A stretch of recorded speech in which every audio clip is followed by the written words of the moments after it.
D N a test کیا ہے؟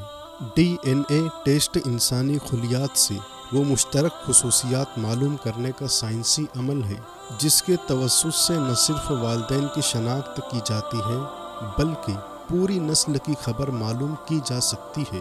جڑواں بچوں کی شناخت، حیوانات کی نسل کا پتہ لگانا ہو، کسی ملزم کی معصومیت یا مجرم کا جرم ثابت کرنا ہو، اس کے جسم، بال یا ہڈیوں سے کچھ خلیات حاصل کر کے ڈی این اے ٹیسٹ اس کی اصلیت بتا سکتا ہے۔ سن 1953 میں انسانی خلیات کی انفرادیت کا پتہ چل گیا تھا، مگر جب یہ علم ہوا کہ انسانی خلیات کی اپنی سیکوینسنگ کو دوسرے خلیات سے میچ کر کے ان کے باہمی رشتوں کا بھی پتہ چلایا جا سکتا ہے تو مجرمین کی شناخت میں اس ٹیسٹ سے مدد لی جانے لگی۔ سن 1990 سے امریکی پولیس سارے مجرمین کے ڈی این اے نمونے سیمپل جمع کرنے میں لگی ہے جو کسی نہ کسی جرم میں گرفتار ہوئے تھے۔ انہیں کمپیوٹر میں محفوظ کر لیا جاتا ہے اور ڈی این اے ریکارڈ کی توسط سے انہیں گرفتار کر لیا جاتا ہے۔ ڈی این اے کی موجودگی میں لیبارٹری بآسانی بتا سکتی ہے کہ آیا یہ شخص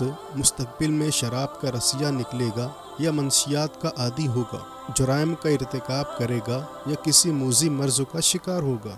ڈی این اے ٹیسٹ تو ایسا ہے کہ مردوں سے بھی سچائی اگلوا لیتا ہے۔ 11 ستمبر کو ورلڈ ٹریڈ سینٹر کی تباہی کے بعد لاکھوں ٹن ملبے کے نیچے پڑی شناخت کے لیے سائنسدانوں کی تجویز ملبہ کے نیچے دبی انسانی کھوپڑیوں، ہڈیوں اور جسمانی اعضاء کو 20 ریفریجریٹنٹ وین میں جمع کر کے لیبارٹری میں لے جایا گیا اور فوت شدہ لوگوں کے ٹوتھ برش، ہیئر برش یا کوئی ایسی شے سے ان کی شناخت کو آسان بنایا گیا۔ یو پی کے وزیر امن منی ترپاٹھی اور مدھو میتا کے معاملے میں بھی ڈی این اے ٹیسٹ کے ذریعے پتہ چلا کہ مدھو میتا کی کوکھ میں پلنے والے بچے سے امر منی ترپاٹھی کا رشتہ ہے۔ امریکہ میں مقیم ایک خاتون نے یہ دعویٰ کیا تھا کہ وہ زاروس کی بیٹی ہے۔ اس دعوے کے بعد ایک ہنگامہ کھڑا ہو گیا اور اس موضوع پر کئی کتابیں بھی بازار میں آ گئیں، بلکہ ایک فلم بھی آ گئی۔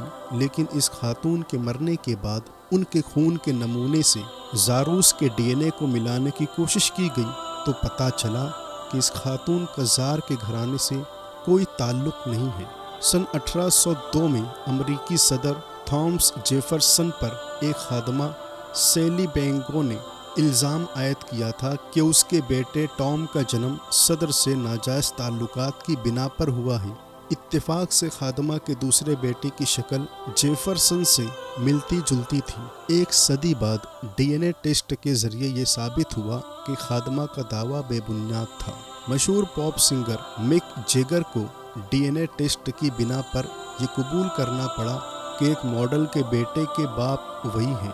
ٹینس اسٹار باؤنس بیکر بھی لاکھ انکار کرتے رہے، لیکن ڈی این اے ٹیسٹ نے پول کھول دی کہ ایک روسی خاتون کے گھر پلنے والی بچی خود ان کی اولاد ہے۔